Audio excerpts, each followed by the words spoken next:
Hello everyone and welcome to our channel Uttarakhand next exam.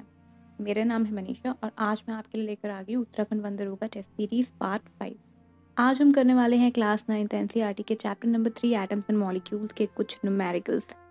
तो इससे पहले वाली वीडियोस में हमने इस चैप्टर के कुछ टॉपिक्स कवर कर लिए थे और जो कुछ बचे हुए टॉपिक्स हैं वो आज हम क्वेश्चन की हेल्प से कवर कर लेंगे। तो चलिए शुरू करते हैं। पहला क्वेश्चन आपसे पूछा गया है 1 यूनिफाइड मास और 1 एटॉमिक मास यूनिट मतलब क्या होता है। तो 4 ऑप्शंस आपके पास हैं। इसका सही आंसर हो जाएगा option A 1/12 mass of C12 atom, क्योंकि कल मैंने आपको बताया था कि 1 एटॉमिक मास यूनिट जो होती है वो बराबर होती है 1/12 मास ऑफ C12 एटम के। तो इसका ऑप्शन ए करेक्ट हो जाएगा। नेक्स्ट पे चलते हैं।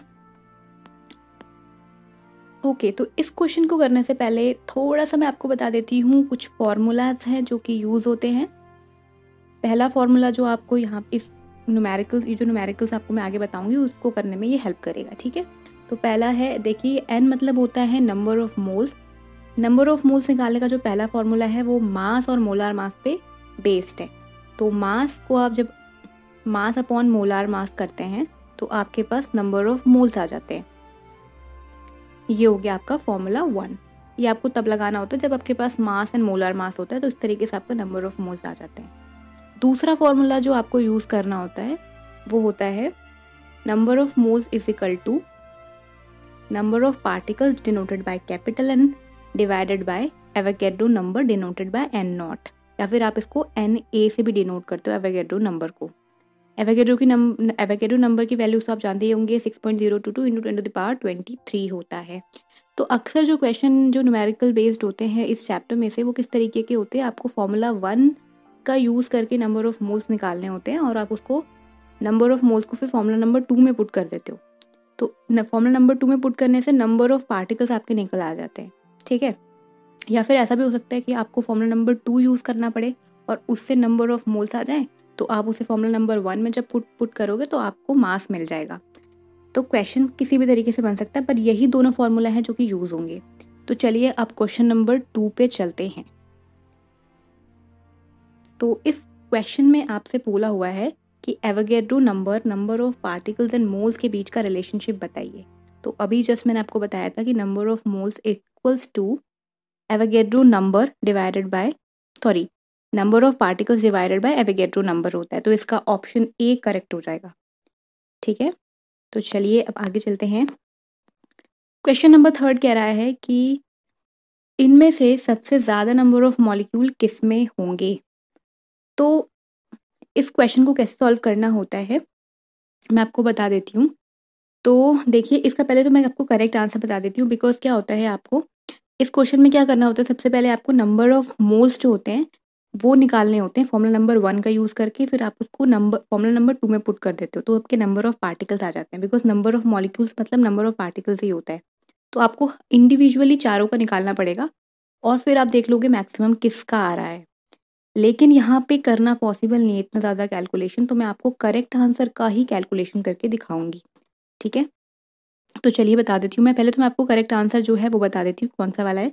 इसका करेक्ट ऑप्शन जो है वो सी हो जाएगा। अब वो कैसे कैलकुलेट करते हैं वो चलिए देख लीजिए। तो पहले मैंने बताया था कि फॉर्मूला 1 में हम लोग क्या करते हैं, वैल्यू को पुट करेंगे, बिकॉज यहाँ पे हमारे पास मास भी है एंड H2 का मोलर मास तो हम निकाल ही सकते हैं। तो देखिए फॉर्मूला नंबर 1 में नंबर ऑफ मोल्स निकाल लेते हैं। मास 1 ग्राम है, मोलर मास हमारे पास 2 होगा क्योंकि H2 का मोलर मास 2 होता है। तो अगर आप इसको डिवाइड करोगे तो आपके पास 0.5 आ जाएगा। अभी जो 0.5 है ये है नंबर ऑफ मोल्स, इसको आपको फॉर्मूला नंबर 2 में पुट करना है नंबर ऑफ मोल्स की जगह में ऑब्वियसली। तो 0.5 फॉर्मूला नंबर 2 में पुट करके दिखा रही हूँ आपको। 0.5 equals to number of particles आपको यहाँ निकालने हैं डिवाइडेड बाय एवोगैड्रो नंबर जो कि होता है 6.022 इंटू 10⁻23। अब ये जो 6.022 इंटू 10⁻23 है ये इस तरफ ट्रांसपोज होगा मल्टीप्लिकेशन फॉर्म में, ओके। तो मैं यहाँ पर आपको मल्टीप्लिकेशन करके नहीं दिखाने वाली हूँ क्योंकि उसके लिए बहुत ज़्यादा टाइम लगेगा और स्पेस भी इतना ज़्यादा नहीं है यहाँ पे। तो अभी आप समझ लीजिए कि इसका जो आंसर है वो है ऑप्शन सी, और किस तरीके से निकाला है वो आप समझ चुके होंगे आई होप। नेक्स्ट क्वेश्चन पे चलते हैं। क्वेश्चन नंबर 4 में आपसे पूछा जा रहा है कि आपके पास अमोनिया का एक मॉलिक्यूल है तो आप उसे किसी भी सोर्स से लेके आइए, यानी कि इर्रेस्पेक्टिव ऑफ सोर्स, उसके अंदर क्या होगा, हमेशा ही 82.35% nitrogen and 72.65% of hydrogen by mass उसके अंदर रहती है हमेशा ही। तो ये जो डेटा आपको दिया हुआ है, ये इनमें से किस लॉ को सपोर्ट कर रहा है, ये पूछा हुआ है आपसे, ठीक है। तो law of conservation of mass को सपोर्ट कर रहा है ये सैम्पल, ये डेटा, या फिर लॉ ऑफ मल्टीपल प्रोपोर्शन को, लॉ ऑफ डेफिनेट प्रोपोर्शन को, या फिर एवोगैड्रो लॉ को। तो ये बहुत ही सिंपल सा क्वेश्चन है कि ये लॉ ऑफ डेफिनेट प्रोपोर्शन को फॉलो कर रहा है, because law of definite proportion यही तो कहता है कि आप कोई सा भी जो मॉलिक्यूल होता है इररिस्पेक्टिव ऑफ सोर्स, उसका जो रेशो बाय मास होगा वो हमेशा ही कांस्टेंट रहेगा। इसीलिए लॉ ऑफ डेफिनेट प्रोपोर्शन को फॉलो कर रहा है, ये बहुत ही इजीली पता चल रहा है इसमें, ठीक है। तो अब चलते हैं हम लोग क्वेश्चन नंबर 5 की तरफ। ओके, तो ये क्वेश्चन नंबर 5 मैंने इसलिए इंक्लूड कर लिया है बिकॉज मैंने आपको कल नहीं बताया था कि हम लोग केमिकल फॉर्मूला कैसे लिखते हैं, तो इसको करने से हमें थोड़ा बहुत आइडिया आ जाएगा, ठीक है। तो यहाँ पे आपसे बोला गया है कि एक एलिमेंट है एक्स जो कि डायावैलेंट है, यानी कि उसकी वैलेंसी 2 है, और एक और दूसरा एलिमेंट है वाई जिसकी वैलेंसी 4 है, क्योंकि वो टेट्रावैलेंट है।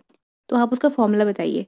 तो फॉर्मूला हम लोग क्या करते हैं, केमिकल फॉर्मूला लिखने के लिए सबसे पहले सिंबल लिख लेते हैं, तो हमारे जो भी एलिमेंट्स होते हैं, तो ये एक्स और वाई हमारे पास एलिमेंट है। अब इसके नीचे हम लिख लेते हैं इसकी वैलेंसी, तो एक्स की वैलेंसी 2 है एंड वाई की वैलेंसी 4 है।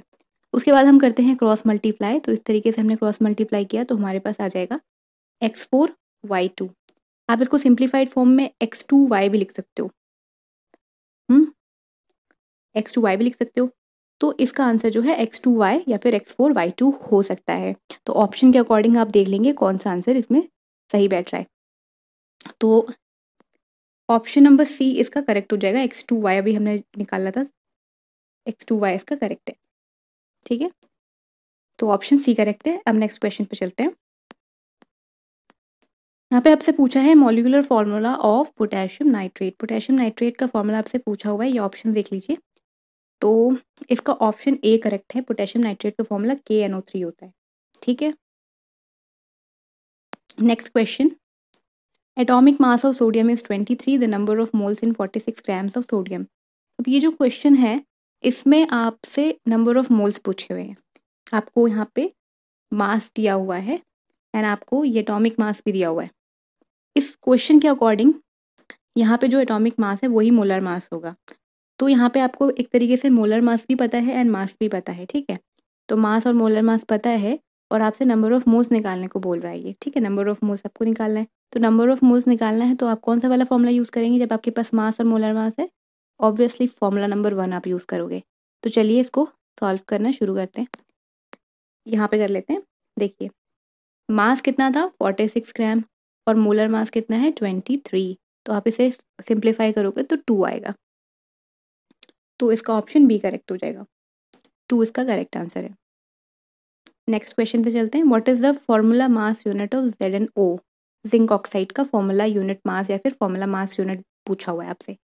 तो ये क्वेश्चन जो है ये कुछ खास नहीं है, बट इसमें एक टर्म जो थी वो नहीं आ रही थी, फॉर्मूला मास यूनिट या फिर फॉर्मूला यूनिट मास आपके NCERT में दी हुई है, इसलिए मैंने इंक्लूड कर लिया ताकि मैं इस क्वेश्चन को मतलब एक्सप्लेन करते हुए तो आपको समझा दूंगी कि ये क्या होता है। तो फॉर्मूला मास यूनिट या फिर फॉर्मूला यूनिट मास जो होता है वो मॉलिक्यूलर मास को ही कहा जाता है, लेकिन वो उन मॉलिक्यूल्स के लिए टर्म यूज़ की जाती है जिन मॉलिक्यूल के कंस्टिट्यूएंट जो होते हैं वो आयन्स होते हैं। जैसे यहाँ पे जिंक है, तो जिंक जो होता है वो एक आयन होता है, अगर आप इसको सोल्यूबलाइज फॉर्म में देखोगे तो इसको कैलकुलेट, अगर आपको फॉर्मूला यूनिट मास कैलकुलेट करना है तो जैसे मॉलिक्यूलर मास कैलकुलेट करते हैं बिल्कुल वैसे ही इसको कैलकुलेट किया जाता है। तो चलिए कैलकुलेट करना शुरू करते हैं जिंक ऑक्साइड का formula unit mass. Zinc oxide में जो जिंक होता है इसका एटॉमिक मास होता है 65 एंड ऑक्सीजन का एटॉमिक मास होता है 16। अगर आप इनको ऐड कर लोगे तो आपके पास फॉर्मूला यूनिट मास आ जाएगा जो कि है 81 यूनिट्स। तो करेक्ट ऑप्शन हो जाएगा ऑप्शन बी 81 यूनिट्स, ठीक है। अब नेक्स्ट क्वेश्चन पे आइए, क्वेश्चन नंबर 9। यहाँ पे आपसे पूछा हुआ है percentage of calcium in calcium carbonate. तो चलिए इसको यहाँ पे सॉल्व कर लेते हैं। कैल्शियम कार्बोनेट के पहले हम सबसे पहले फॉर्मूला लिख लेंगे। कैल्शियम कार्बोनेट का फॉर्मूला CaCO3 होता है, ठीक है। अब ये जो कैल्शियम है इसका एटॉमिक मास कितना हो जाएगा, और सबसे पहले हम यहाँ पे क्या कर रहे हैं, रेशो बाय मास निकाल रहे हैं। जैसे कि मैंने कल बताया था रेशो बाय मास कैसे कैलकुलेट करते हैं, तो आई होप्स आप सभी लोगों को आता है कैलकुलेट करना। तो कैल्शियम जो है उसका एटॉमिक मास जो है वो 40 होता है एंड कार्बोनेट का आप कैलकुलेट करोगे तो 60 आ जाएगा।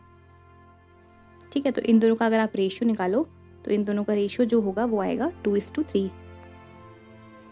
अब आपको इसमें कैल्शियम का परसेंटेज कैलकुलेट करना है। तो आई होप आप रेशियो से कन्वर्जन जानते हैं परसेंटेज में।